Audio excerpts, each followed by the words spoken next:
الحمد لله رب العالمين والصلاة والسلام على سيد المرسلين أما بعد فأعوذ بالله من الشيطان الرجيم بسم الله الرحمن الرحيم صلوا على الحبیب صلی اللہ تعالیٰ علی محمد۔ ہمارا مدنی مقصد کیا ہے؟ جو اپنی اور ساری دنیا کے لوگوں کی اصلاح کی کوشش کرنی ہے انشاءاللہ عز و جل۔ فرمان مصطفیٰ صلی اللہ علیہ وسلم جس نے یہ کہا اللہم صلی علی محمد وانزلہ المقعد المقرب عندک یوم القیامہ، اس کے لیے میری شفاعت واجب ہو گئی۔ آئیے پڑھ لیتے ہیں۔ اللہم صلی علی محمد وانزلہ المقعد المقرب عندک یوم القیامہ صلو علی الحبیب صلی اللہ تعالی علی محمد۔ اپنی اور ساری دنیا کے لوگوں کی اصلاح کی کوشش کے لیے ہمیں 12 دینی کام کرنے ہیں۔ 5 روزانہ فجر کے لیے جگائیں، تفسیر سننے سنانے کا حلقہ، مسجد درس، چوک درس، مدرسۃ المدینہ بالی خان، اور 5 دینی کام جو ہیں یہ ہفتہ وار ہیں۔ ہفتہ وار اجتماع، ہفتہ وار مدنی مذاکرہ، علاقہ دورہ، یوم تعطیل اعتکاف، ہفتہ وار رسالہ مطالعہ، اور 2 دینی کام جو ہیں یہ منتھلی ماہانہ ہیں۔ وہ کیا ہیں؟ نیک اعمال اور مدنی قافلہ۔ دعوت اسلامی کے دینی ماحول کے اندر 12 ماہ، 1 ماہ، 12 دن، 3 دن کے لیے اسلامی بھائی ایک طے شدہ جدول کے مطابق ایک طے شدہ سمت میں سفر کرتے ہیں۔ اس کو مدنی قافلہ کہا جاتا ہے۔ اس کا ایک طے شدہ جدول ہے، اس کے مطابق چلنا ہوتا ہے۔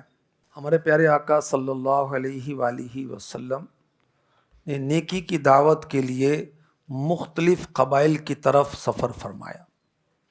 مدنی قافلے میں بھی یہ ہوتا ہے کہ 7 سے 12 اسلامی بھائی یہ تیار ہوتے ہیں، ان کو تیار کر کے کسی دوسرے شہر میں لے جاتے ہیں، وہاں مسجد میں ٹھہرتے ہیں، ایک جدول کے مطابق عمل کرتے ہیں۔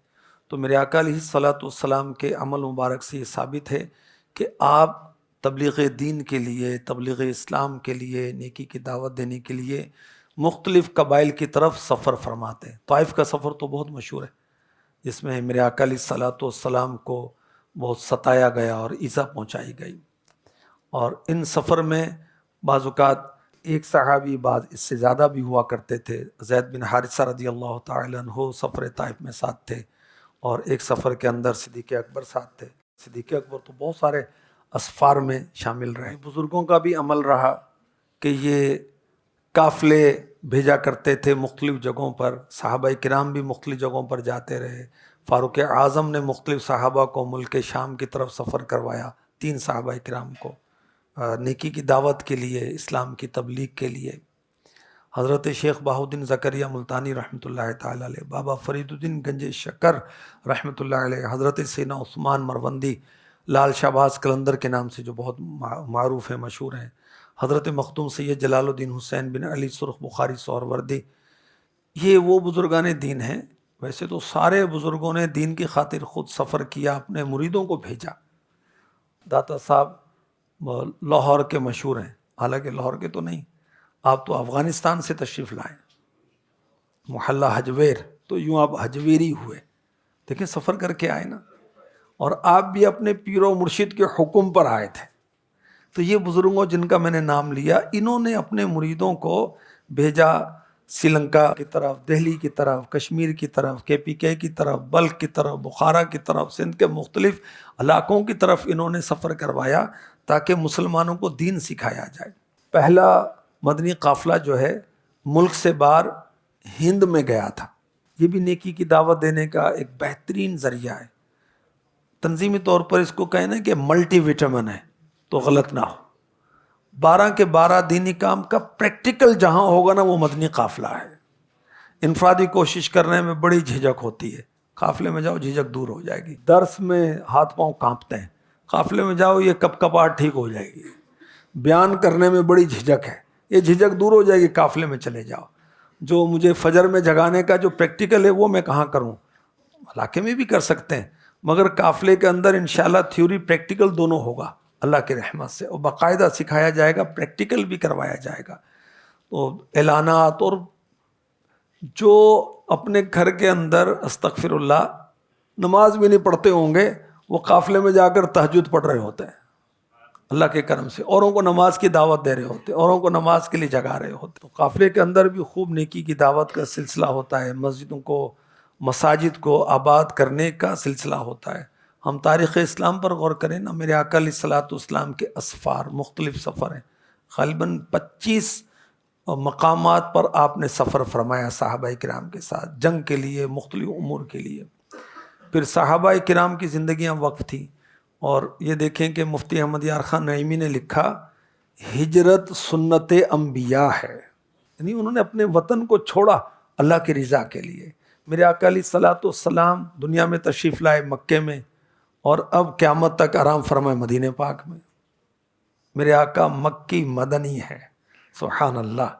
اور آپ صحابہ کی زندگیوں پر غور کریں، پاکستان میں کتنے صحابہ کے مزارات ہیں، دنیا کے مختلف علاقوں میں صحابہ کرام کے مزارات ہیں۔ سفر کیا نا، مدینہ پاک میں جنت البقیع میں 10,000 صحابہ کرام کے مزارات ہیں۔ صحابہ تو 1 لاکھ سے زیادہ تھے، تو بقیہ کہاں گئے؟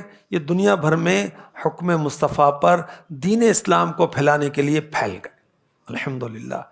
پھر آپ صحابہ کی زندگیوں کے بعد تابعین کی زندگیاں دیکھیں، تبع تابعین کی دیکھیں، اولیاء کی دیکھیں، ان کی ولادت کہیں ہوئی، مزار کہیں اور بنا ہوا ہے۔ جیسے حضور داتا گنج بخش علی حجویری رحمۃ اللہ تعالی علیہ کا تذکرہ کیا، یہ افغانستان کے کسی علاقے سے آپ تشریف لائے۔ حضرت لال شہباز قلندر رحمۃ اللہ علیہ مروند، یہ جو رشین اسٹیٹس ہیں، اس طرف کہیں سے آپ تشریف لائے ہیں، اور دیکھیں سندھ میں آ کر اسلام کی خوب بہاریں آپ نے پھیلائیں۔ محدث اعظم پاکستان مولانا سردار احمد صاحب رحمۃ اللہ علیہ، جن کے شہر میں ہم حاضر ہیں الحمدللہ، 12 دینی کام کورس کر رہے ہیں۔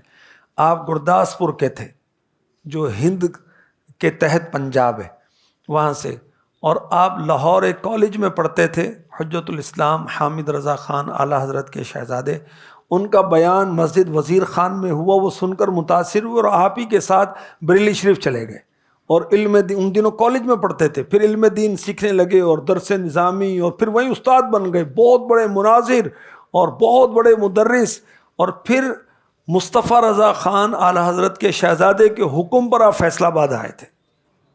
غور کریں، اس طرح کتنے بزرگ ہیں۔ اعلیٰ حضرت کے جو بزرگ تھے وہ قندھار سے تشریف لائے۔ تو ہمارے بزرگوں نے، ہمارے غوث پاک شہنشاہ بغداد رحمۃ اللہ علیہ، دیکھیں جیلان میں آپ کی ولادت ہوتی ہے، بغداد میں سفر فرماتے ہیں، ساری زندگی وہاں گزار دی۔ خواجہ غریب نواز رحمۃ اللہ تعالی علیہ، سیستان، سنجر جو ہے یہ ایران و پاکستان کے درمیان کوئی وہ قصبہ، کوئی علاقہ ہوگا، وہاں سے غریب نواز رحمۃ اللہ تعالی علیہ نے مختلف شہروں کے سفر اور پیر و مرشد کی بڑی خدمت کی آپ نے۔ سفر کرتے ہوئے پھر پیر و مرشد کی خدمت کرتے کرتے مدینہ پاک، اور خود والی مدینہ صلی اللہ علیہ وسلم نے انہیں حکم فرمایا کہ تم ہند میں جاؤ، اجمیر میں جاؤ، اور پھر ساری زندگی آپ نے وہاں گزاری۔ تو ہمارے اسلاف کی زندگیوں میں دیکھیں سفر سفر سفر، اور اپنی ذات کے لیے نہیں، عزت کے لیے نہیں، شہرت کے لیے نہیں، دولت کے لیے نہیں، کاروبار کے لیے نہیں، علم دین سیکھنے کے لیے، سکھانے کے لیے، تبلیغ اسلام کے لیے، لوگوں کو نماز سکھانے کے لیے، لوگوں کے عقائد درست کرنے کے لیے، لوگوں کو قرآن سکھانے کے لیے، عشق الہی اور عشق مصطفوی کو عام کرنے کے لیے ان کی زندگیاں گزری ہیں۔ مدنی قافلوں میں دینی فوائد کیا ہوتے ہیں؟ مسجدیں آباد ہوتی ہیں، جو سفر کرتے ہیں ان کو نیکی کی دعوت دینا سیکھنا ملتا ہے، سکھانا ملتا ہے، نیکی دعوت دینے کی فضیلت ملتی ہے، علم دین عام ہوتا ہے، نفل اعتکاف مسجد میں رہتے ہیں اس کی سعادت ملتی ہے، اور دینی کام مضبوط ہوتے ہیں، گناہوں سے تحفظ ہوتا ہے، الحمدللہ نیکی کا ذہن بنتا ہے اللہ کے کرم سے، اور نیکی کریں گے تو انشاءاللہ عزت بھی پائیں گے، وقار پائیں گے۔ مدنی قافلے کے 7 فوائد۔ طالب علم دین کی فضیلت حاصل ہوگی، جو مدنی قافلے میں سفر کرے گا انشاءاللہ الکریم فرض نمازوں کے ساتھ ساتھ نفل نمازیں پڑھنے کی سعادت بھی حاصل کرے گا۔ جو مدنی قافلے میں سفر کرے گا انشاءاللہ الکریم اس کی نیکیاں بڑھیں گی. جو مدنی قافلوں میں سفر کرے گا انشاءاللہ الکریم اس کی دعائیں رب کائنات اپنے کرم سے قبول فرمائے گا، کہ مسافر کی دعا قبول ہوتی ہے. مدنی قافلے میں سفر کرنے والے کو ایمان کی حفاظت کا ذہن نصیب ہوگا. مدنی قافلے میں سفر کرے گا تو انشاءاللہ راہ خدا میں جو مشکلات آئیں گے اس پر صبر کرے گا تو اس کا ثواب ملے گا.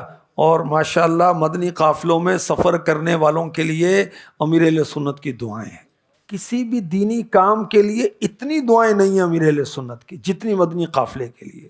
قافلے میں چلو، قافلے میں چلو، قافلے میں چلو، قرض ہوگا ادا، آ کے مانگو دعا، پاؤ گے راحتیں، قافلے میں چلو. جہل زائل کرو، علم حاصل کرو، پاؤ گے راحتیں، قافلے میں چلو. دیکھیں قافلہ قافلہ قافلہ، اتنے اشعار ہیں قافلے کے تعلق سے، اور اس میں امیر اہل سنت نے دعاؤں سے بھی نوازا، اتنی ترغیبات. اور اس کے بعد پھر کیا کہا؟ یا خدا ہر گھڑی رٹ ہو عطار کی، یا خدا ہر گھڑی رٹ ہو عطار کی. قافلے میں چلے، قافلے میں چلو، سیکھنے سنتیں قافلے میں چلو، لوٹنے رحمتیں قافلے میں چلو. اور آپ دیکھیں امیر اہل سنت کی دعا، 3 دن ہر ماہ جو اپنائے مدنی قافلہ، بے حساب اس کا خدایا، بے حساب اس کا خدایا، خلد میں ہو داخلہ، بے حساب اس کا خدایا، خلد میں ہو داخلہ. آمین آمین آمین. صلو علی الحبیب صلی اللہ تعالی علی محمد. مدنی قافلے میں کم سے کم 7 اور زیادہ سے زیادہ 12 اسلام بھائی، اور کم سے کم عمر 22 سال. اس سے کم عمر والے اگر سفر کریں تو کم سے کم 10 سال، مگر بڑے بھائی کے ساتھ یا والد، ماموں، چچا، نانا، دادا، ان کے ساتھ سفر کر سکتے ہیں. مدنی قافلے میں 10 سال تک کا بچہ سفر کر سکتا، اس سے چھوٹا نہیں، 10 سال تک کا ایک بچہ. زیادہ ہوں گے تو پھر سنجیدگی نہیں رہے گی، آپس میں پھر وہ لگے رہیں گے. جو 1 ماہ کا مدنی قافلہ سفر کرتا ہے اس کو پہلے دارالسنہ میں 3 دن گزارنے ہوتے ہیں. 3 دن وہ سیکھتے سکھاتے ہیں، پھر 12 دن سفر، پھر 3 دن دارالسنہ، پھر 12 دن سفر، اور واپسی میں کارکردگی وغیرہ کی ترکیب کی جاتی ہے. 1 ماہ کا جو امیر قافلہ ہو وہ تو تجربے کار، تنظیمی لحاظ سے اور مضبوط ہونا چاہیے. مدنی قافلہ کامیاب ہو گیا. ویسے تو اللہ کی رضا پر یہ اگر مشتمل قافلہ ہے، نیت یہ ہے کہ اللہ کو راضی کرنے کے لیے جا رہا ہوں، کامیابی کامیابی ہے. لیکن تنظیمی لحاظ سے قافلے نے سفر کیا، دیکھیں فائدے کتنے ہوتے ہیں. ایک تو جو سفر کر رہے ہیں یہ سیکھ رہے ہیں، دوسرا جہاں جا رہے ہیں ان کو سکھا رہے ہیں، راستے بھر بھی نیکی کی دعوت، انفرادی کوشش کرنے کا موقع ملتا رہتا ہے.